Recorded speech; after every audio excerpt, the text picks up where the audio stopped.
Bom dia, boa tarde, boa noite. A gente está aqui hoje nos estúdios da Voz Podcast com a candidata vereadora Ludmila Rosa e com o Daniel, que nos recebeu aqui com muita satisfação. Obrigado, Daniel. É com grande satisfação e gratidão que eu recebo vocês aqui hoje. Sejam bem-vindos. Obrigado, Daniel.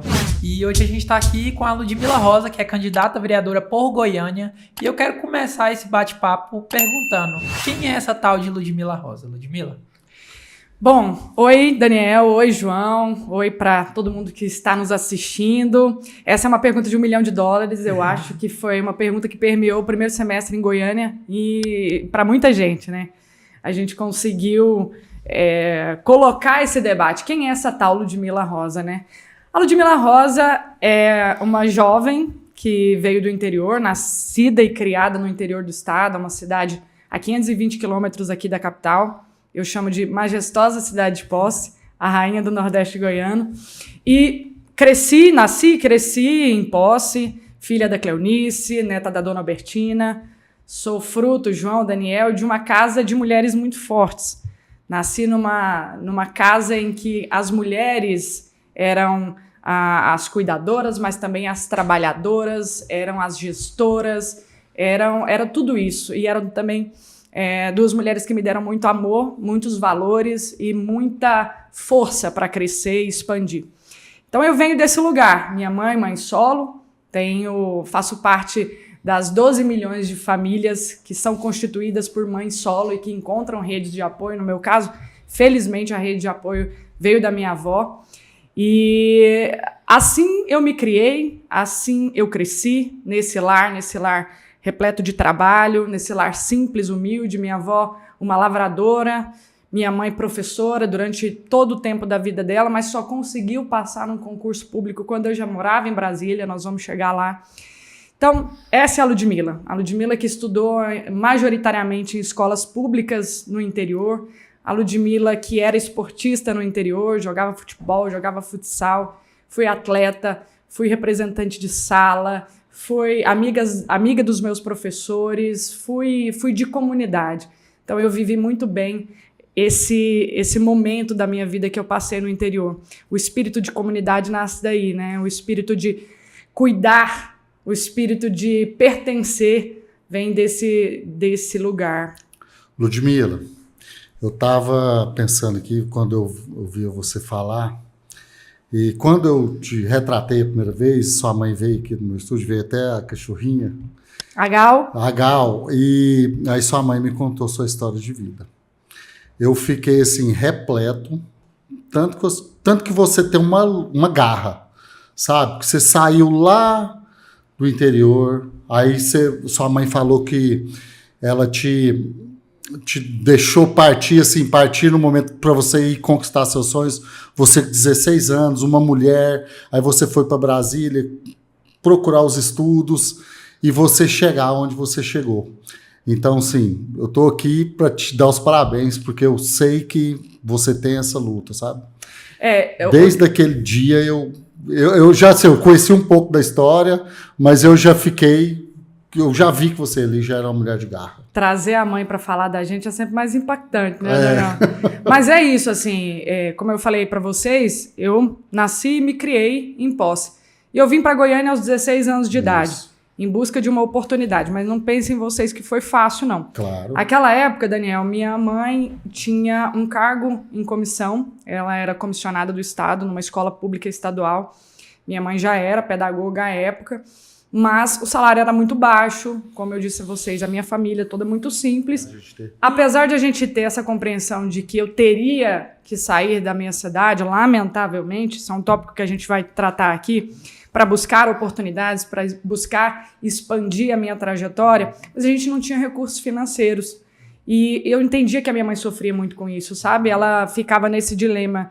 Eu quero dar essa oportunidade para minha filha, mas como? E foi muito curioso, Daniel, que essa época, quando minha mãe se decidiu, de uma maneira assim, muito corajosa até, muito abnegada, a gente veio para cá, eu vim para cá, eu não sei nem qual foi o cálculo que ela fez para me manter aqui, assim. Eu acho que ela mandou meio, vai na fé, que vai dar certo. E quando eu cheguei aqui, para vocês terem noção, como minha mãe era servidora do Estado, comissionada, mas eu morei durante quase 2 meses na sede do Sintego, porque a gente veio para minha mãe fazer uma consulta e eu já estava matriculada na escola, então era a minha casa, foi a minha casa durante 2 meses, porque a gente não tinha condições de pagar um lugar para eu morar aqui, né?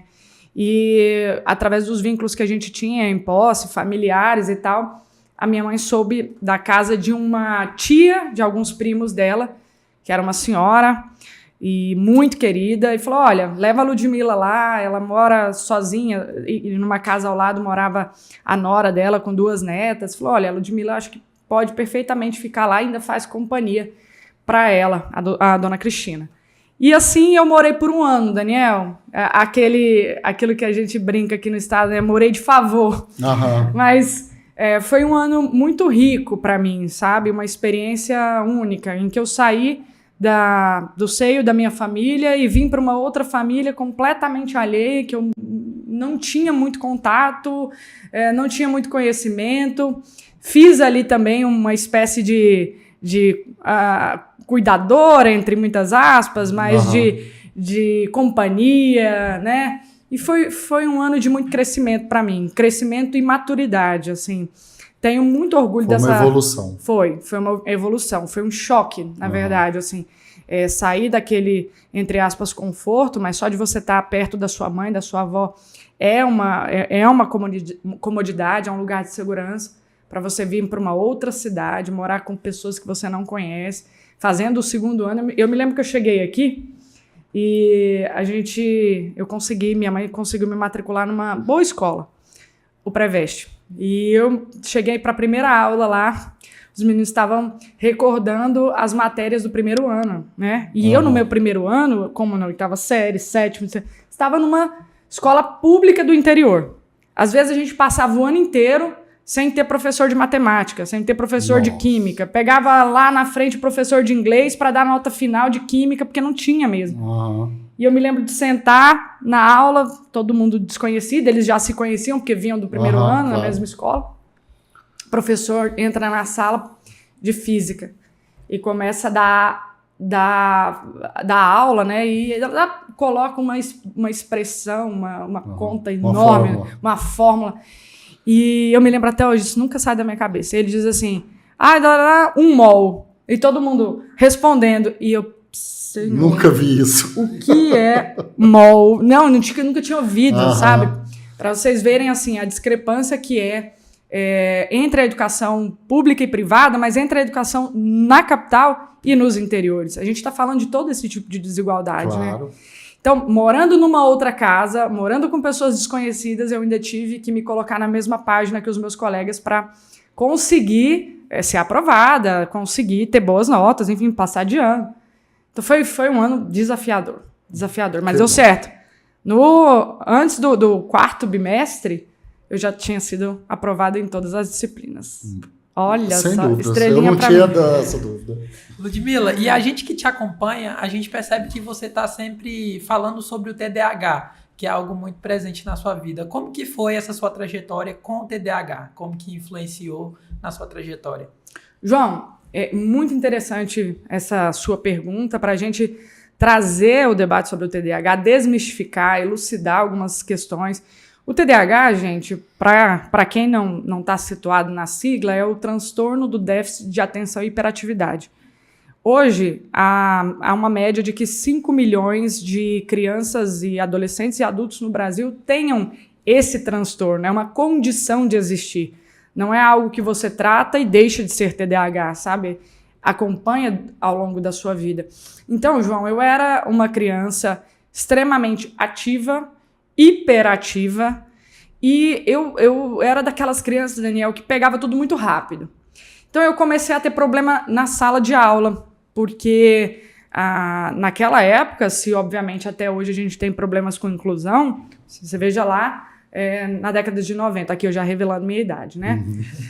Mas eu comecei a ter problemas, porque eu pegava a matéria e levantava da cadeira, tentava ajudar os meus colegas, mas na verdade aquilo ali estava acabando atrapalhando a dinâmica da aula, e sempre para a diretoria, vai para a secretaria e tal. E eu comecei a ser uma criança / adolescente muito estigmatizada em função disso, assim. A Ludmila não quieta, a Ludmila não para na sala, a Ludmila não deixa os colegas aprenderem. Isso foi gerando para mim um processo depressivo. Eu, com 10, 11 anos de idade, uma criança depressiva, se é que a gente pode falar assim, mas eu falo porque eu tive diagnóstico. E minha mãe, em mais um ato de bravura e coragem, nós viemos numas férias que eu tive aqui para Goiânia e fizemos uma consulta com uma neuropediatra que nos encaminhou para uma neuropsicóloga. E a gente fez um teste. Esse teste é para fazer em um mês, em função das férias e do tempo que a gente poderia ficar aqui. A gente não poderia ficar um mês aqui, não tinha nem dinheiro para isso. Claro. Então, a psicóloga acertou com a minha mãe que numa semana a gente poderia fazer esse teste. E assim foi. Nossa, teste, até que nós chegamos ao diagnóstico de que eu era uma criança com TDAH. E que, portanto, eu deveria ser tratada ou deveria ter o tratamento na família, na escola, em qualquer lugar, a partir desta condição. Né? E você tinha quantos anos na época? Eu tinha 12 anos na época, 12 anos. Foi quando a gente passou a conhecer o que era o TDAH. Porque a minha mãe, embora seja uma pessoa da educação, seja professora, mas também esse debate sobre o TDAH ainda era muito incipiente, ninguém ouvia falar, né? Não era muito comentado. Parecia que era a criança, sabe, o diabinho da sala de aula, parecia que era só a indisciplinada e coisas do tipo. Então, eu me lembro que a gente ganhou um livro, eu tenho ele até hoje, na verdade a psicóloga me deu uma xerox dele. Um livro assim, No Mundo da Lua, onde eu e minha mãe lemos juntas para a gente entender qual era esse universo do TDAH. E entramos com medicação e tudo mais. Naquela época, por falta de mais conhecimento, de informação, a minha mãe não quis levar o tratamento medicamentoso adiante, porque existia todo um tabu e um estigma. Tá tomando remédio, enlouqueceu, tá tomando remédio, sabe? Ficou doida. Não dá esse tipo de remédio para sua filha, isso é muito forte, vai retardar isso, aquilo. E minha mãe se encheu desse medo, então eu fiz o tratamento medicamentoso durante 6 meses, basicamente, até que minha mãe suprimiu isso. Então, por que eu falo tanto do TDAH hoje? Porque eu sei que boa parte da minha vida eu poderia ter potencializado ainda mais, Daniel e João. Eu poderia ter crescido ainda mais, eu poderia ter perdido vários medos que eu tive, conflitos, inseguranças, se eu tivesse levado a cabo aquele tratamento, se eu tivesse tomado medicamento, mas eu não me culpo, porque eu era uma criança, e tampouco culpo minha mãe, porque era uma pessoa do seu tempo, que tinha aquelas informações e dentro daquele contexto achou que estava me fazendo bem. Mas hoje eu sou uma militante assídua de que a gente tenha diagnóstico precoce, de que a gente tenha uma educação inclusiva e que, sobretudo, o poder público possa facilitar o acesso do medicamento, que não é, até hoje, Daniel, não é um medicamento barato. E eu me coloco na posição de várias crianças que sofrem hoje o que eu sofri há anos atrás, de mães que sofrem hoje o que a minha mãe sofreu há anos atrás, com essa experiência muito conflituosa de ser uma criança TDAH sem tratamento, e penso, o poder público precisa se ocupar disso. Ô Lud, hoje o tratamento de TDAH que existe na capital, ele tá falho? O que você acha que você vai melhorar? Eu acho que, olha, Daniel, falho... Porque, na verdade, eu nunca ouvi falar que nem que tem esse tratamento. Para a gente chegar no patamar falho, a gente precisa evoluir 3 casas. Para você ter noção. Eu, recentemente, fiz algumas visitas a alguns CAPs como cidadã mesmo. Né? Eu acho que todo mundo tem esse direito de conhecer a estrutura dos equipamentos públicos, do serviço público ofertado aqui no nosso município. E eu olhei para os CAPs, eu olhei para essa estrutura de saúde mental que nós temos aqui no município e fiquei completamente aturdida, fiquei preocupada. Porque, de fato, as pessoas que sofrem de algum transtorno ou de alguma doença, ainda que momentânea, de saúde mental, hoje em Goiânia, elas estão à revelia. É uma demora para conseguir atendimento especializado, é uma demora para conseguir medicamento, é uma demora para você conseguir ter uma regulação para um CAPS. Às vezes o CAPS está tão desestruturado e não por culpa do servidor. O servidor valoroso que está no CAPS hoje, apesar da má estrutura que o poder público confere a eles fazem de um tudo para receber bem os pacientes, mas há uma limitação que é até humana, né? Como é que você, num espaço, às vezes um espaço físico ruim, com estruturas ruins, com um número de servidores bem aquém do que é a demanda, como é que você oferta um serviço público de qualidade? Não tem. Quando você vai para o medicamento de TDAH, eu abro aqui com muita franqueza para quem está nos ouvindo. O medicamento que eu tomo mensalmente, ele custa R$400. Eu hoje posso te falar, Daniel, que eu tenho o privilégio, isso é privilégio, mas deveria ser direito, tá? Eu tenho o privilégio de poder comprar esse medicamento, mas quantas famílias no Brasil e em Goiânia têm essa condição de dispor de R$400 da sua renda familiar para cuidar das suas crianças? Por isso que eu falo, essa é a percepção do poder público, é entender todas essas dificuldades que estão espalhadas na sociedade e agir, e atuar com diligência e proatividade. Então, se nós temos esse problema, se você entende que são muitas crianças que sofrem com isso, não ter uma política pública voltada para o TDAH no nosso município, francamente, é um atestado de falência administrativa. Felizmente, a causa autista, né, porque é muito bem organizada, pais e mães de autistas levam a causa com muita seriedade, conseguem colocar a agenda do autismo no legislativo e no executivo em todas as cidades. Isso avançou bastante. Hoje você vê lugares para o tratamento e para o acolhimento de autistas. No Parque Areião. No Parque Areião tem um, com muita frequência. Agora, para o TDAH, eu brinco com uma amiga minha que também é TDAH. Eu falo, olha, o TDAH dos transtornos ainda é o patinho feio da saúde mental. Ninguém olha, ninguém cuida. E para você, como se diz, até diagnosticar o TDAH é difícil, né? Assim, parece que o pessoal confunde muito, né? Então, precisa de um órgão com especificação para isso, igual você está falando. Sim, é o que eu disse.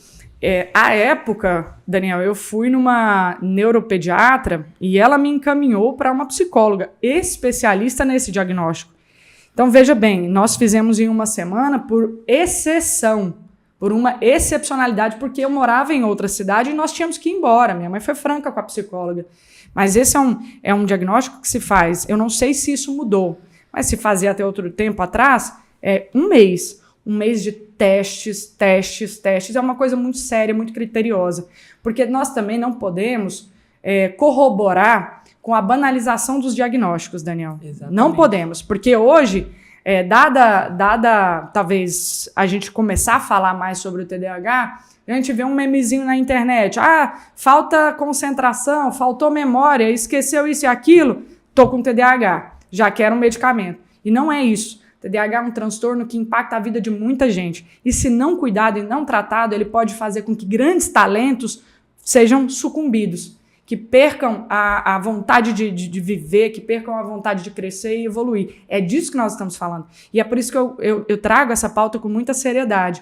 Não banalizemos o diagnóstico de TDAH. Sejamos sérios, sejamos francos e vamos cuidar de quem precisa realmente, né? Porque o medicamento é caro, a terapia que também tem que acompanhar o medicamento, isso tudo é caro. Então você imagina se a gente banalizar isso, nem o poder público, nem o privado, nem as famílias vão dar conta. Ludmila, e aplicando na nossa realidade hoje, como que as escolas de Goiânia têm que se preparar, ou elas já estão preparadas, para lidar com o TDAH, para lidar com esse diagnóstico precoce? Como que você vê essa relação entre as escolas e o TDAH? Essa é outra ótima pergunta sua, João. Aliás, hoje você está mandando bem, né? Então, as escolas, elas estão, tanto públicas quanto privadas, elas estão construindo uma mentalidade de inclusão. Porque quando a gente fala de autismo, TDAH, quando a gente fala de quaisquer limitações ou condições que estejam no sujeito, a gente está falando da pauta de inclusão. Então, por mais que nós já tenhamos evoluído, se você sentar hoje com um pai ou mãe de autista, ele vai te contar um monte de sabores que ele encontra no cotidiano, tendo matriculado seu filho, ainda que numa boa escola. Inclusive, João, dificuldades com matrícula. Quantas e quantas vezes a gente não se depara no noticiário com uma mãe ou um pai que foi matricular o seu filho e teve uma recusa da escola, porque, olha, aqui nós não recebemos crianças autistas. E escolas de alto nível, tá? Escolas cuja mensalidade são extremamente caras, é disso que a gente está falando. Então, a perspectiva da inclusão, ela está entrando nas agendas das escolas, mas ainda não está aprimorada. Nós precisamos melhorar muito. E o que eu tenho dito, o autista, ele já tem um tratamento dentro da escola muito mais consciente por parte do corpo discente, por parte da coordenação. O TDAH ainda está nesse estigma da criança inquieta, da criança que não para, da criança que, enfim, sai da sala toda hora.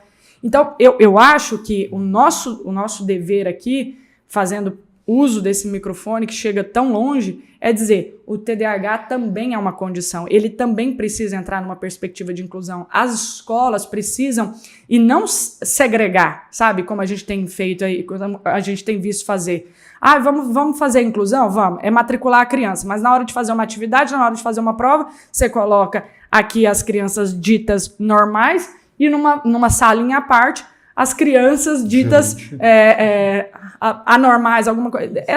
Essas loucuras, esses preconceitos que ainda estão no seio da sociedade. Então, isso não é incluir. Isso é segregar, e de uma maneira muito violenta e brutal. Incluir é você conseguir colocar todas essas crianças numa dinâmica de aprendizagem que seja efetiva para todos, que abarque a todos e todas. Né? Que olhe o sujeito com as suas devidas particularidades. Eu não estou dizendo que isso é fácil.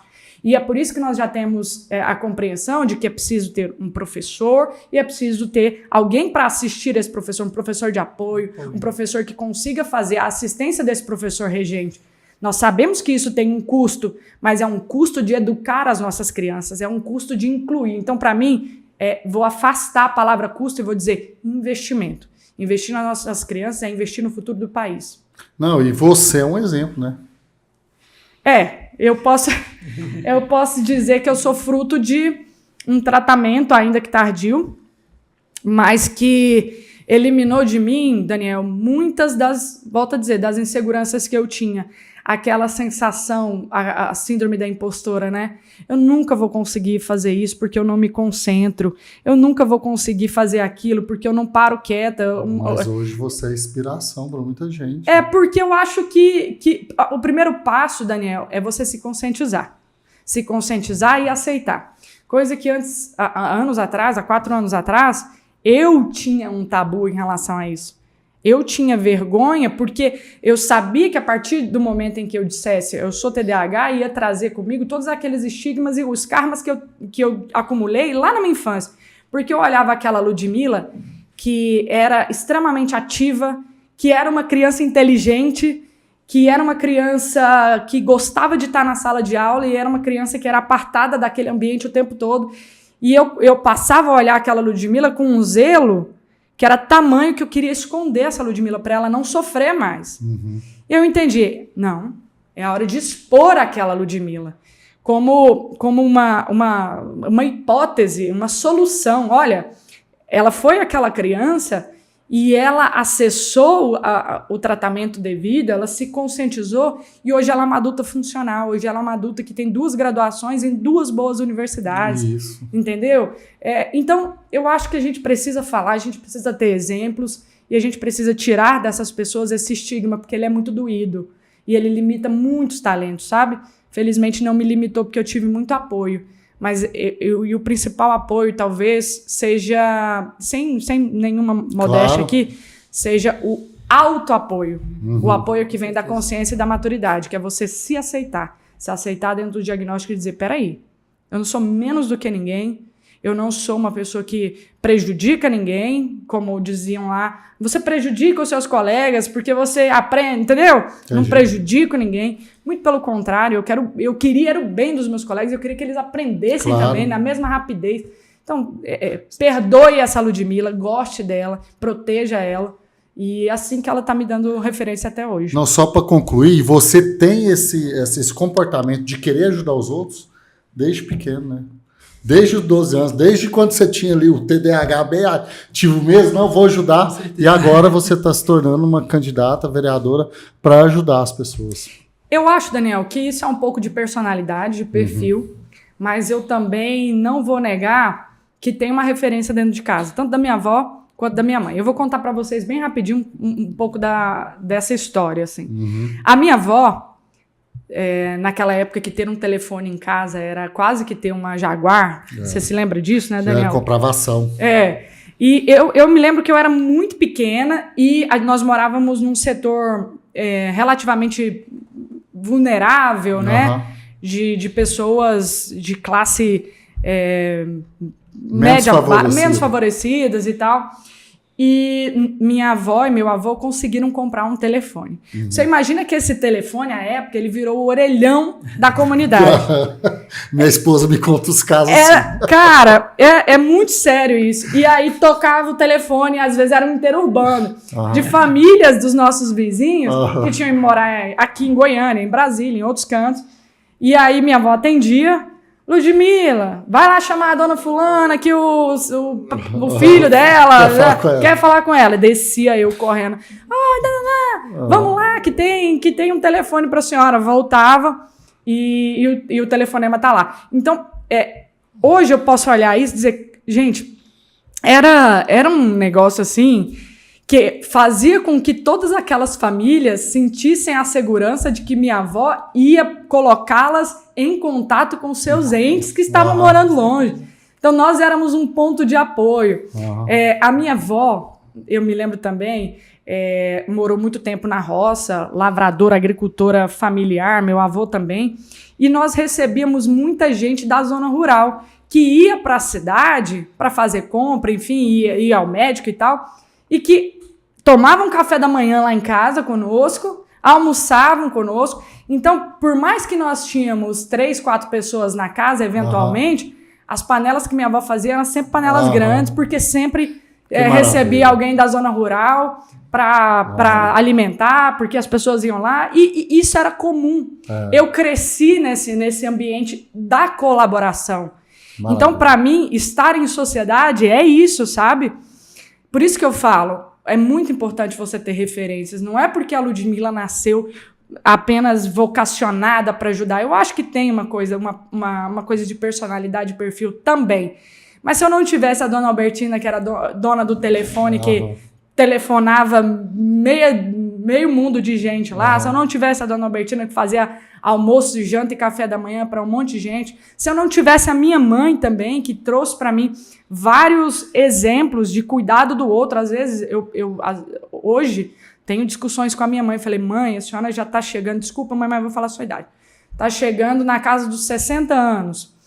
Olhe para a senhora, são dilemas que a gente trata em casa. A senhora, às vezes, cuidou mais do outro, sempre, do que de si. Então, é desse lugar, Daniel. Antigamente eu falo, por exemplo, que a minha mãe está com 82 anos, ela foi criada, só para vocês entenderem, para ser uma esposa, para servir meu pai, para servir. Então, até hoje, às vezes eu ligo para ela, ela fala, mãe, o que você está fazendo? Eu passei aqui, passei roupa do Gabriel, passei. Para eles é uma satisfação servir, né? Sim, então, tem isso aí Agora eu te passo a palavra. Com certeza. Ludmila, eu me identifico muito quando você fala das suas raízes, da sua história, porque assim como você, eu fui uma pessoa que saiu do interior e veio para Goiânia para buscar estudo. Eu um pouco mais longe, lá do interior do Maranhão, Amarante do Maranhão. Mas eu me identifico muito quando você traz essa perspectiva de uma pessoa que saiu do interior em busca de oportunidades melhor e achou Goiânia e se encontrou em Goiânia. O que você tem para falar para esse pessoal que sai do interior, que vem para Goiânia e que, assim como eu, como você, se apaixona pela nossa cidade? João do céu, tá inspiradíssimo.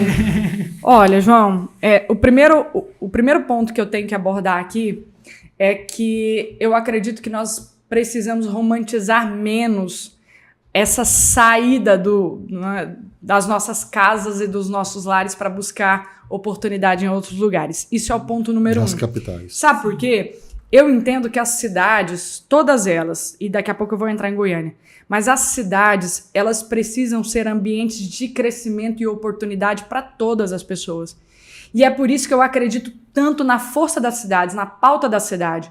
Uma cidade que seja funcional, que tenha boa gestão, uma cidade que ajude a mentalidade empreendedora, que tenha respeite as suas vocações econômicas. é uma cidade que certamente vai manter ali os seus filhos, os seus talentos. Não foi, lamentavelmente, o meu caso, não foi o caso do João. Viemos, nós dois, de cidades muito pequenas, de cidade com infraestrutura ainda muito precária, viemos de cidade cuja empregabilidade era muito... Então, eu ia falar isso. Assim, não tem oportunidade, O que você sonhava, né? Quando você era uma criança que morava no interior do Maranhão, e eu, uma criança que morava no interior do estado de Goiás, na região mais empobrecida do estado. Qual era o nosso horizonte de possibilidade? Muito estreito. Sabe por quê? Quando eu cheguei aqui, eu falo da metáfora do mall, mas é isso, assim, eu olhei para os meus colegas que... sabe? Claro, sei. Sim. Eu vou até pedir para dar um corte nisso aqui, para eu não devagar demais. Mas eu tava falando, a metáfora do mall. Eu cheguei aqui e olhei para meus colegas com uma visão tão ampliada do que era a vida, do que era o mundo, do que eram os estudos, do que eram as possibilidades. Eu via gente que queria ser engenheiro, eu via gente que queria ser astronauta, eu via gente que queria ser diplomata, que foi depois o que eu me interessei a pensar em fazer. E eu olhava retrospectivamente para os meus colegas lá e o máximo que se podia sonhar era ser jogador de futebol e, se fosse menina, era arrumar um bom casamento. Então, veja, esses são os sonhos que as cidades têm entregue para os nossos filhos. Agora, João, chegamos em Goiânia, crescemos e amadurecemos muito em Goiânia, mas Goiânia ainda hoje é uma cidade que deixa ir embora vários dos seus talentos. Vou trazer aqui uma realidade. Outro dia eu conversava com uma amiga que está morando em Madrid e ela é de Pernambuco e me disse: Ludmila, o que acontece em Goiânia que aqui no meu bairro, né, onde moro, só tem gente de Goiânia, só tem jovem de Goiânia, estudando, trabalhando, etc. Por que vocês não estão segurando os talentos de vocês aí? Aquilo me soou como uma boa provocação. Eu lembrei da cidade onde eu nasci, sim, que perdeu vários talentos e continua perdendo, porque para o adolescente ou o adulto acessar uma universidade tem que sair de perto da sua família. Para ele pensar num bom emprego, ele tem que sair de perto da sua família, e isso é uma cisão muito dura, tanto para quem sai quanto para quem fica, porque você imagina, pais e mães que ficam preocupados com seus filhos morando longe. Filha mesmo fez faculdade fora. Você que está nos ouvindo, pode ter alguém da sua família, ou mesmo você que tenha passado por essa situação, e você vai compreender que o que eu estou dizendo é real. É duro para todo mundo. Então, assim, nós precisamos construir cidades que acolham e deem oportunidades aos seus talentos. Goiânia, nesse sentido, não pode ser uma cidade que veja tanta gente indo embora porque não consegue dar oportunidades. E não só indo embora, mas também como nem descobrindo esse talento. Isso. Muitas vezes eu me pergunto, quantas Ludmilas Rosas a gente não tem perdido, tanto em Posse como em Goiânia, sim, ou em outro lugar? Não, e outra, Goiânia, assim, não tá tão satisfatório mais, né, Lud? Eu acho que tá precisando de uma... Assim, para onde você olha, parece que tá precário, o centro de Goiânia mesmo tá abandonado, igual a gente estava conversando lá embaixo com a sua assessora, Goiânia está se tornando um dormitório, né, das pessoas, né, porque o pessoal está morando aqui, indo trabalhar fora, indo trabalhar em Bela Vista, indo trabalhar em Aparecida de Goiânia, indo trabalhar em Anápolis. Goiânia não está sendo mais tão atrativo igual era antes, né? Justo, Daniel, bom link que você faz. Nós conversávamos lá embaixo porque são números que já foram expostos até pela própria gestão atual. A Prefeitura de Goiânia já por várias vezes disse em público que Goiânia está se tornando uma cidade dormitório. Mas espera aí, Goiânia é o pivô da região metropolitana, é a cidade núcleo, é a capital do estado. Como é que de algum tempo para cá, a Aparecida, que tinha essa fama de cidade dormitório, deixou de ser. Hoje é uma pujança econômica e industrial muito importante, e Goiânia está ficando para trás. Só entrando mais no detalhe da sua pergunta, Daniel, Goiânia é uma cidade cuja a receita aproxima de 7 bi por ano, e temos um PIB de 39 bi por ano. Ou seja, é uma cidade bilionária. E quando a gente vai olhar o orçamento, como esse orçamento é aproveitado pelas gestões, e isso eu eu facilmente faço um apanhado de 2016 até hoje, a gente percebe o quanto de gargalo há na aplicação desses recursos. O quanto o poder público ainda desconhece da sua cidade, desconhece do melhor aproveitamento desse orçamento que é bilionário, né? Quando você fala do centro da cidade, hoje a gente vê o centro debatido, neste ano que é um ano eleitoral, de maneira muito apressada, sem conversar com o morador, sem conversar com o comerciante, e quando conversam, são conversas muito pontuais, que não abarcam o todo dessa região, ninguém fica sabendo. Então aparecem maluquices de toda ordem. Eu falo isso com muita tranquilidade, Daniel, porque eu sou uma moradora do centro. E eu tenho falado para os moradores do centro, para os comerciantes, que se não moram no centro, pelo menos passam boa parte do seu dia lá. Nós precisamos criar novamente esse senso e esse sentimento de pertencimento com o centro da cidade. Porque isso vai fazer com que a gente olhe para aquele território com olhares de cuidado, de recuperação. É isso que o centro precisa. O centro precisa ser recuperado, ser requalificado, mas não de todo jeito. Deixando ali qualidade de vida, aproveitando a nova vocação econômica do centro. Ah, mas eu não sei, faça uma pesquisa, tá? Tem muita inteligência na cidade para dar conta de entender qual é a nova vocação do centro. Hoje eu vejo uma juventude ocupando o centro, juventude que vem do interior, como eu vim, que hoje moram em repúblicas. Hoje eu vejo um setor cultural se apropriando do centro, então um centro cada vez mais jovem. Por que a gente não entende essa nova dinâmica da economia que está posicionada no centro e a gente potencializa aquilo dali? Por que a gente não reocupa o centro na perspectiva da moradia? Você tem vários prédios que são prédios históricos e que estão sendo abandonados porque ou o IPTU era muito alto, ou porque as pessoas estão saindo ali, porque há um estigma também do centro hoje. Ah, só tem sujeira, só tem barulho e violência. Não, peraí. São variáveis que o poder público, se trabalhando com diligência, ele consegue recuperar para que as pessoas voltem a ter orgulho de morar no centro, para que a gente possa fazer um refluxo. Gente que saiu e foi morar longe, às vezes trabalha na região central, tem que fazer deslocamentos de 40, 50 minutos, às vezes de carro. Se de ônibus pode ser até mais, 1h30, 2 horas. Eu conheço gente que fica 2 horas por dia dentro de transporte coletivo, Daniel. Então, peraí, vamos cuidar do centro da maneira que o centro precisa, não com essas ideias completamente confusas, como foi o que aconteceu agora no Centraliza. Que não tem, em algumas partes, né, não tem o meu apoio, em outras tem sim, eu acho que traz um bom debate, mas o que eu disse outro dia numa audiência pública que tratou sobre isso, esse não é um ano de a gente debater o centro da cidade às pressas. É um ano eleitoral e tudo que se faz em ano eleitoral soa como pirotecnia, soa como marketing político. Então deixe que a poeira assenta e vamos debater o centro com a responsabilidade e a maturidade que aquele espaço precisa. Não, só para concluir, o centro de Goiânia, assim, pelo que eu conheço, o pessoal de Goiânia tem uma paixão pelo centro de Goiânia, sabe? Tipo assim, às vezes a pessoa quer frequentar o centro, mas pelo abandono que ele está no momento, que você chega lá, às vezes, assim, eu vi meu filho mesmo estava querendo fazer um curso de mecânica preparatório, que ele é apaixonado por mecânica, no centro de Goiânia tem. Só que no caso, eu fico meio assim, no centro de Goiânia, ele já não passa essa segurança mais de eu deixar meu filho pegar um ônibus aqui e ir lá estudar no centro de Goiânia.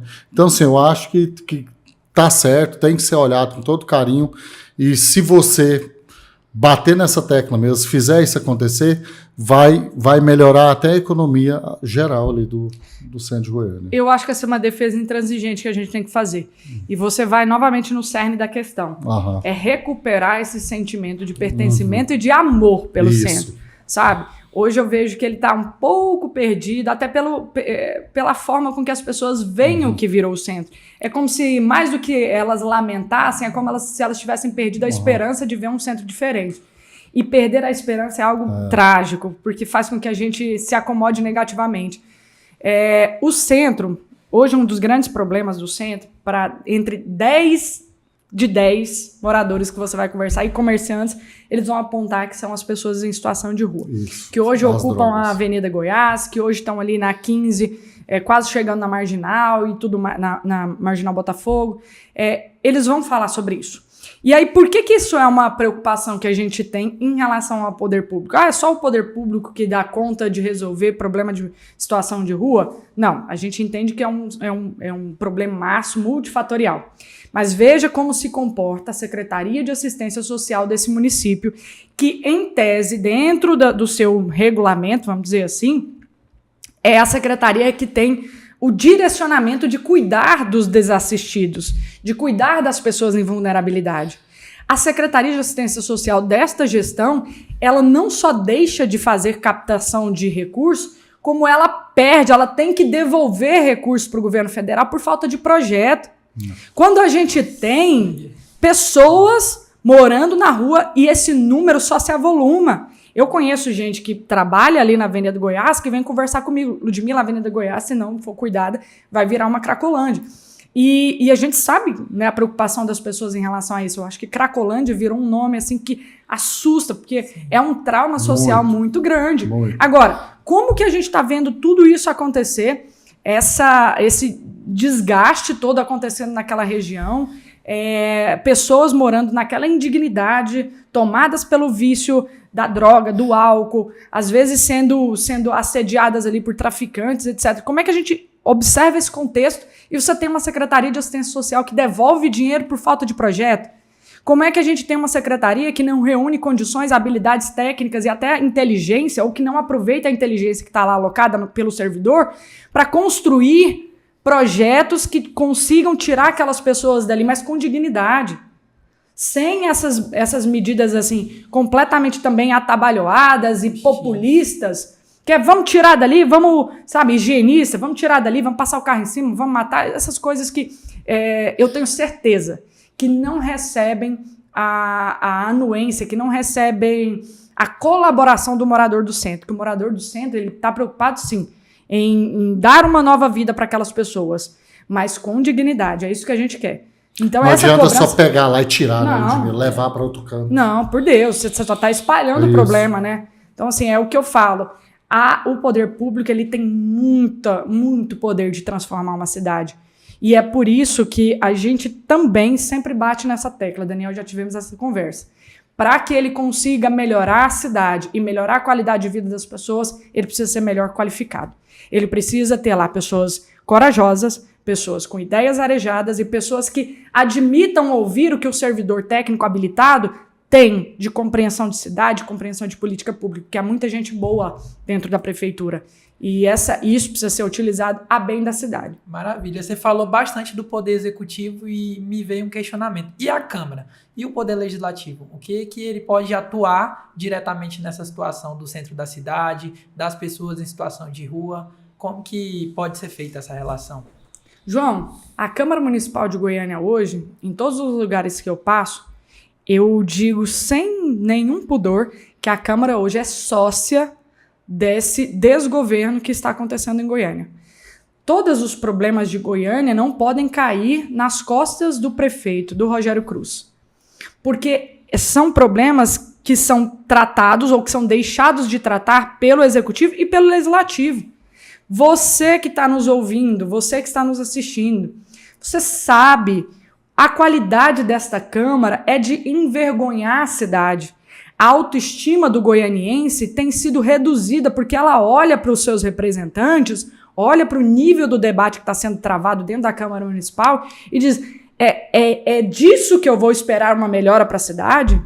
É desse debate, é desse nível de ideias que eu vou esperar uma revolução para a cidade de Goiânia, uma revolução positiva para a cidade de Goiânia. Então, não, nós todos sabemos, há pessoas que vivem em Goiânia há muito tempo e que dizem para mim, Ludmila, desde que eu nasci, pessoas que têm 60, 50 anos, eu nunca vi uma Câmara tão ruim, do ponto de vista da qualidade de quem está lá, do ponto de vista dos apetites de quem está lá.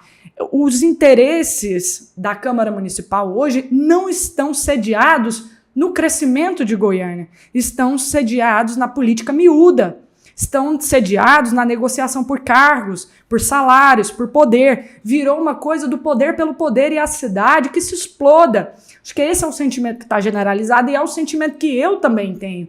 Mas não adianta a gente repetir as mesmas figuras, repetirmos os mesmos erros de escolha e esperarmos resultados diferentes.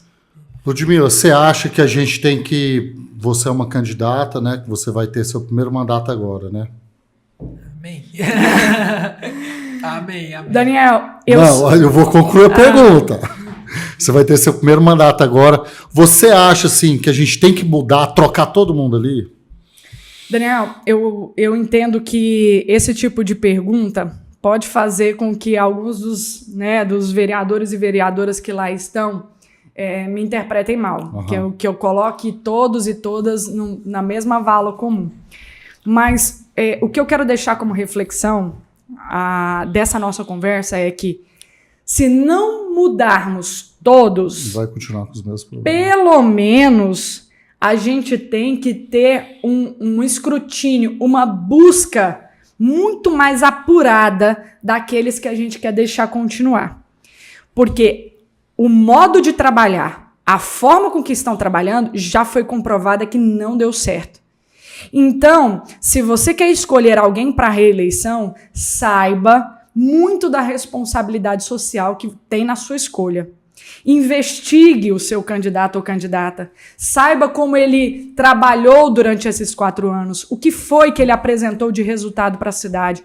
Como ele ajudou o prefeito ou o secretariado do prefeito a pensar em soluções efetivas para a transformação real da vida das pessoas, para dar soluções concretas para problemas que são prementes e estão agoniando o goianiense. Como o seu vereador ou vereadora se portou diante dessas situações? Se ele não se portou bem, honestamente, fica aqui uma provocação para você. É preciso ter desprendimento e saber trocar. Claro. Porque com as mesmas figuras fazendo as mesmas coisas, nós vamos ter os mesmos resultados. Só batendo numa tecla aí também, que não é barato manter um vereador ali. Então eu acho que ele tem que cumprir o que ele... Ou lutar, porque às vezes a pessoa deixa de cumprir alguma coisa, porque é muita burocracia ali, mas você vê pelo menos aquela pessoa tentando ali. Você acha, não é verdade isso? Então, sim, eu acredito que tem que mudar. Daniel, o vereador e a vereadora, eles precisam ser diligentes. Uhum. Eles precisam, para além de gostar de uma tribuna, porque é ótimo, a tribuna te dá um poder sensacional. Uhum. A tribuna alimenta egos, a tribuna tem o seu encanto, que é da política. A política tem esse viés teatral. Mas a tribuna, só por ela, sem resultado, ela é inócua, ela é vazia. Então é preciso que o vereador seja diligente, vereador e a vereadora. Vamos nos habituar a falar vereadoras também, porque nós ocuparemos progressivamente esse espaço. Então é preciso ser diligente, precisa apontar para a prefeitura o que não está funcionando. Peraí, a regulação não está funcionando, todos os dias o meu gabinete recebe centenas de ligações aqui, de pessoas que estão há 6 meses esperando uma cirurgia eletiva. Verdade. O que está acontecendo, prefeito? Peraí, eu sou da sua base, eu quero te ajudar. Mas, assim, é preciso fazer alguma coisa. Agora, o que eu vejo é um amildamento da Câmara, um silenciamento, só porque eles acham que se eles entrarem nessa rota de colisão com o prefeito, eles vão perder as benesses que eles têm. Eu, se fosse prefeita dessa cidade, eu preferiria 35 mil vezes lidar com uma vereadora ou um vereador que sejam diligentes, que me tragam ideias, que me tragam dificuldades que vêm da população e que a gente possa, dar solução, porque com isso eu também mostraria a eficiência da minha gestão. Agora, se ninguém me traz nada, se o que eles me trazem é só pedido de cargo, eu estou achando que a cidade está numa boa, as pessoas estão completamente insatisfeitas com a minha gestão, eu me cerco de uma bolha de pessoas que estão dizendo que eu estou arrasando. Peraí, esse vereador está indo até contra mim, prefeita. Verdade. Ele está me atrapalhando, ele está atrapalhando a cidade. É assim que eu acredito. E eu acho que faltou isso para o Rogério. Olha, tragam sugestões, tragam deslizes, tragam problemas que são do nosso secretariado, mas tragam problemas sérios, problemas que vocês escolhem lá das andanças de vocês pelos bairros, etc. Não apenas tragam essa política miúda que está sendo feita na cidade. Acho que faltou esse pulso, esse empenho para o Rogério Cruz, que, a meu ver, não é uma pessoa ruim. Eu não tenho nada objetivamente falando contra o Rogério, subjetivamente falando contra o Rogério. Estive com o Rogério algumas vezes, mas a gestão do Rogério, para o bem da cidade, a gestão do Rogério e esta Câmara e a fusão de ambos e como eles se portaram nos últimos 4 anos, precisa acabar, pelo bem da cidade. Goiânia tem que renascer, e ela renascerá com esse processo eleitoral. E eu acredito demais que as pessoas estão atentas para ele, sabe? Mais do que em outras épocas, porque nunca se viu um goianiense tão indignado com os rumos da cidade quanto se vê agora. Anda na cidade que você vai ver. A gente vê que essa qualidade do debate, Lud, ela tá em jogo quando a gente vê muito o vereador falando em pauta a nível nacional e esquecendo do pessoal que elegeu ele, que é a população de Goiânia. E a gente vê o dinheiro do pagador de imposto sendo jogado fora, porque o vereador está mais preocupado em discutir a pauta nacional, em discutir conflito de Israel e Palestina no horário de expediente. O que você tem a falar sobre essa qualidade do debate? Um desserviço, uma perda de dinheiro público, uma baixa eficiência, vamos falar assim, né? Uma baixa eficiência da aplicação dos recursos públicos, do meu dinheiro, do seu dinheiro, de todo mundo que está nos ouvindo. Porque é o que eu volto a dizer. Os problemas da Câmara Municipal é preciso conhecer a Constituição Federal, é preciso conhecer a lei orgânica do município ao qual você se presta a ser vereador ou vereadora. E eu tenho certeza que não existe nenhuma Câmara Municipal no país, e aqui em Goiânia não é diferente, cujas atribuições do vereador seja discutir Israel e Palestina, seja discutir Lula, Bolsonaro, seja discutir agora as eleições da Venezuela. Eu entendo que isso tem um fascínio para você se manter na mídia e etc., mas há outros canais para você fazer isso. A tribuna de uma Câmara é um lugar muito litúrgico e ela precisa gerar resultados concretos para a cidade. Goiânia é uma cidade intrafegável, Goiânia é uma cidade suja, Goiânia é uma cidade que tem um problema gigantesco com resíduos, com planejamento urbano, e você vê vereadores, quando eles vão para a plenária, porque você pode, ou você faz uma visita à Câmara, ou você pega pelo YouTube as sessões da Câmara Municipal, você vê um esvaziamento do plenário, sobretudo agora. Quero dizer que nesse período eleitoral, essas pessoas continuam vereadoras e há projetos de lei para votar. Esses são os embaraços de você ser vereador para reeleição, mas ninguém te pediu para se reeleger, né? Para tentar se reeleger. Precisa dar conta do seu trabalho. Você tem um expediente para cumprir, entendeu? Então, assim, os temas da cidade, João, estão ficando à revelia. E nós estamos escondendo esses temas nesses outros grandes temas que sequestram a atenção nacional. Ludmila, você acha que esse prefeito Rogério Cruz ele demorou a tomar alguma atitude na cidade? Parece que a gente só está vendo ele trabalhar agora no ano eleitoral. Eu acho que não só ele demorou, como eu não vejo atitude ainda, sabe? Ele não só demorou, como ele continua demorando. Eu penso que o Rogério talvez vá tomar uma decisão no dia 1º de janeiro, quando ele vai ter que fazer a transição para o novo prefeito ou prefeita. Aí vai ser uma postura proativa dele, porque até agora, assim, o Rogério se envolveu na campanha eleitoral dele para a reeleição, e quando você olha as peças publicitárias do prefeito, com todo respeito à equipe que está trabalhando, e são peças interessantes, criativas, mas mostra um descolamento da realidade que é algo assustador. Você olha as redes dele e tudo mais, você pensa que a cidade está às mil maravilhas. Assim, e a população, ela se indigna com isso, porque é como se o prefeito estivesse tirando onda com a cara da população. Porque está todo mundo reclamando, a cidade está ruim, a Câmara está ruim. E quando você olha a rede social do prefeito, aparece que Goiânia, assim, Goiânia é igual, sei lá, uma cidade... Uma cidade limpa, né? Que muito se fala sobre o lixo da coleta de Goiânia. Uma cidade dinamarquesa, norueguesa ou algo que o valha. E não, Goiânia está aqui, no centro-oeste, no coração de Goiás, e continua com os mesmos problemas que nós tínhamos há 4 anos. Eu moro na região de Chácaras, né? A minha rua, onde eu moro, Ludmila, só para detalhe, tem 2 anos a 3 anos que as luzes estão queimadas. Eu já cansei de mandar notificação, já cansei de preencher aquele, já mandei, tira foto daqueles númerozinhos do poste, já mandei. Nunca a prefeitura foi lá trocar essa luminária. Você vê que é uma coisa mais básica do que uma iluminação pública de uma cidade? Isso é tema de cidade.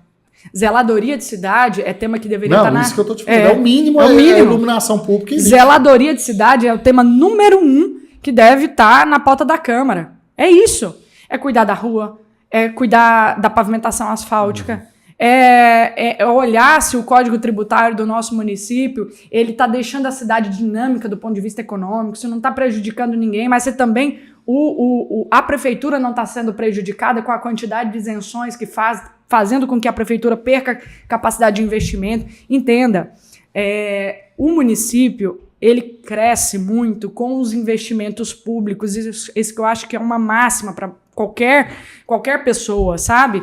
O país cresce com os investimentos públicos feitos também pela União e assim sucessivamente. Então, esses são temas de cidade. E são temas todos que estão passados alheios à Câmara Municipal. Outro dia desse eu visitei uma associação de cooperativas e o presidente dessa associação me disse: Ludmila, parabéns por você vir aqui. É a primeira candidata a vereadora, e nós não tivemos candidatos a vereador também, nem dos que estão eleitos, nem dos que estão se candidatando agora, que vieram conhecer da pauta do cooperativismo. Então isso me deixou contente, feliz, mas também preocupada. Sai tudo aqui. Vai, pode. Isso me deixou contente, feliz, mas também preocupada. Como é que a gente não está cuidando de uma pauta hoje, que do ponto de vista econômico pode gerar emprego, renda para as famílias, que é o cooperativismo, que eu acho que é algo que pode deslanchar no nosso município. E ninguém foi lá conversar, ninguém quer ouvir. Então o que essas pessoas estão querendo ouvir? O que eles pretendem representar numa Câmara Municipal? Faça essa pergunta para o seu candidato ou para quem for te pedir voto. Quais são os valores que você quer levar? Que tipo de cultura de nova política você quer levar para dentro de uma Câmara? Porque me soou bom, que legal que eu tô aqui conversando, mas que preocupante também. Não veio mais ninguém. Ninguém quer saber? 35 vereadores, ninguém veio aqui? Ludmila, eu acompanho muito as suas redes, vejo muito você falar sobre futebol, sobre mulheres no esporte, sobre Olimpíadas, e eu quero te perguntar como que a gente pode trazer isso para o município de Goiânia, como que a gente pode tirar as pessoas de casa para praticarem esporte e as políticas para esse esporte. João, eu fui atleta, né? Pode não parecer, mas o Daniel conhece minhas medalhas. Eu fui atleta, muito. E tenho muito orgulho desse momento da minha vida. Eu disse para vocês, me ensinou muito sobre liderança, sobre espírito de coletividade, sobre relacionamento, né? E eu trago essa pauta porque muita gente que pratica esporte aqui no município de Goiânia tem me revelado a dificuldade que é ser atleta em Goiânia. Você sabia, João, que nós temos uma lei aprovada de Bolsa Atleta, mas nós não temos nada implementado nesse sentido. Porque falta de provocação também da Câmara para dizer, olha, em vez de a gente fazer ações pontuais para otimizar o esporte no nosso município, por que não criarmos uma política pública que seja verdadeiramente efetiva, que faça, João, com que na próxima Olimpíadas nós tenhamos goianos e goianienses lá. Porque não adianta a gente esperar que nós vamos ter atletas vencedores e vencedoras sem que aqui na base a gente invista neles. Né? Essa conta não fecha. Por que os Estados Unidos, a China e a França a Austrália foram esse fenômeno nessas Olimpíadas? Estados Unidos e China nem falam, são fenômenos em todas as Olimpíadas, porque há um investimento. Nos Estados Unidos, inclusive, para você acessar bolsas de estudos em grandes universidades, você precisa estar atrelado à prática de um esporte, né? Do voleibol, do atletismo, do basquete, que é um esporte assim, consagradíssimo nos Estados Unidos. Aqui no Brasil, a gente trata o esporte como se fosse assim, aquilo que a gente vai praticar no final de semana para a gente desopilar a cabeça. E não, há pessoas que querem se profissionalizar nesse sentido. Nós temos muitos talentos que estão sendo completamente deixados à revelia por falta de um olhar e de prioridade das gestões. Aqui em Goiânia nós precisamos mudar essa cultura. E o meu compromisso com Goiânia é que a gente tenha o tempo todo, que a gente leve para a prefeitura propostas de longo prazo e propostas que, de fato, acolham os desportistas aqui, que a gente possa cuidar da base, pensar no meio e projetar essas pessoas para um futuro, para que a gente também possa se orgulhar de ter um goiano e uma goianiense lá disputando medalha olímpica, Imagina. sabe? Mas isso precisa ser feito com poder público, sociedade civil organizada e as empresas. Há muitas formas de fazer isso. O primeiro passo, inclusive, é colocar o esporte dentro do orçamento público aqui em Goiânia. O que nós temos de orçamento pela lei orgânica, pela lei orçamentária anual, o que nós temos de orçamento para a pasta o que nós temos de orçamento para a pauta. O que nós temos de orçamento para a pasta do esporte aqui em Goiânia é algo irrisório. Se você olhar e dividir aquilo em 12 meses, não dá para fazer nada. Dá sim para você alimentar essa prática que eu estou criticando aqui, que é de, eu te dou um jogo de camisa aqui como se estivesse jogando migalha para esportista. O meu compromisso é que isso não acontecerá, pelo menos não acontecerá em silêncio, porque eu saberei usar a tribuna em favor de uma política pública que seja longeva e que dê conta dos atletas que nós temos aqui no município. Não, e tem um incentivo também, né, Lúcio? Se algum empresário ajudar um esporte, ele pode abater aquilo, né? Pode abater no imposto de renda. No imposto de renda. Então, assim, falta mesmo, é igual você falou, é alguém que assumir esse compromisso. Né? Falta vontade de fazer. É uma vontade. E olha, Daniel, o que eu digo para muita gente é que, assim, eu não tenho que criar nada novo. Eu não tenho que ficar inventando ou reinventando a roda. Ela já está inventada. Tem muita gente que já pensou em soluções muito boas para todos os grandes problemas da cidade. Só basta que tenhamos proatividade para tornar essas soluções executadas. E na pauta do esporte você pode ter certeza. Pelo menos, muita amolação de cabeça a próxima prefeita ou prefeito vão ter, se eu estiver na Câmara Municipal. Porque isso não ficará da forma com que está. Eu tenho muito orgulho de quem pratica esporte em Goiânia, porque está praticando, Daniel, a despeito de toda a adversidade, de todo abandono, de todo o descuido. Né? Então são pessoas realmente muito comprometidas, porque não é fácil ser atleta quando você só tem não na sua cara, diferente de outros países e de outros estados até, que já estão se acordando para isso. Bom, o papo tá muito bom, mas ele tem que acabar, né? Tem que almoçar, estamos com fome. Mas, Ludmila, já que tá tudo ruim, como a gente pôde perceber nessa conversa, o trânsito, o lixo, a cidade como um todo, o planejamento urbano, a população em situação de rua, eu quero que você passe um recado de esperança pro eleitor, fale para ele o que você espera de Goiânia no ano que vem, o que você espera de Goiânia nessas eleições e dê um toque de esperança. João, eu disse para vocês que a esperança, quando ela vai embora, ela coloca a cidade e as pessoas num limbo de acomodação negativa. E o que eu chamo a cidade de Goiânia hoje é para a gente unir esperança com ação, que a gente tenha a proatividade de recuperar essa cidade. E nós podemos fazer isso juntos e juntas. Eu tenho me preparado durante muitos anos para me colocar como uma escolha viável para você. Eu tenho estudado, eu tenho conversado com muitas pessoas, eu tenho olhado soluções daqui e de outras cidades. E eu preciso da sua oportunidade. Não. E eu preciso de uma oportunidade. Eu preciso do seu apoio, eu preciso do seu voto. Sem o seu voto, sem o seu apoio, sem a sua mobilização, pessoas como eu não chegarão na Câmara. E eu volto a dizer, quem tá lá não tá fazendo um bom serviço nem para a cidade, nem para você. Eu sou a Ludmila Rosa, meu número é 40123 e eu te espero nas urnas. Fica até arrepiado, Ludmila, em te ouvir falar tão lindamente assim, pedir o nosso voto como eleitor. Quero perguntar agora pro Daniel, qual que é seu recado, Daniel, para esse eleitor que tá sem esperança por Goiânia? Então, vou falar até com o jeito que eu faço. Minha turma, vamos votar em gente nova. Vamos votar em gente, tipo assim, que tá no gás agora, entendeu? Tá na primeira partida, que tá querendo mostrar mudança. Então, Ludmila, assim, eu acredito muito na mudança, eu acredito muito na sua candidatura.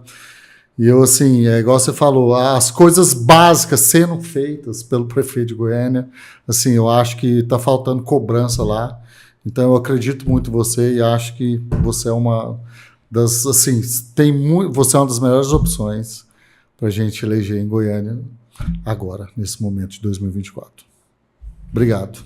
Obrigada eu, João. Obrigada, Daniel. Obrigada a todo mundo que nos acompanhou. E é isso. Acho que a gente tem que sair daqui com algo em mente. 40, 1, 2, 3. Quero aqui deixar também, Ludmila, o meu apelo a toda a juventude goianiense para que nós possamos sair de nossas zonas de conforto e durante esse período ir às ruas, ocupar os espaços, para que a gente possa ter um gabinete à disposição da juventude, como será com Ludmila Rosa na Câmara, que eu tenho certeza é uma amiga e que eu tenho muita confiança de que vai desenvolver esse trabalho a toda a juventude de Goiânia. Pessoal, muito obrigado pela audiência, pela atenção. Deixo aqui um pedido para que vocês executem o Triplo C, curte, comenta, compartilha. E eu espero vocês nas urnas 40123, fica na cabeça aí já. E até a próxima, pessoal. Obrigado, Lud, obrigado, Daniel. Obrigado ao pessoal do estúdio Voz Podcast e até a próxima.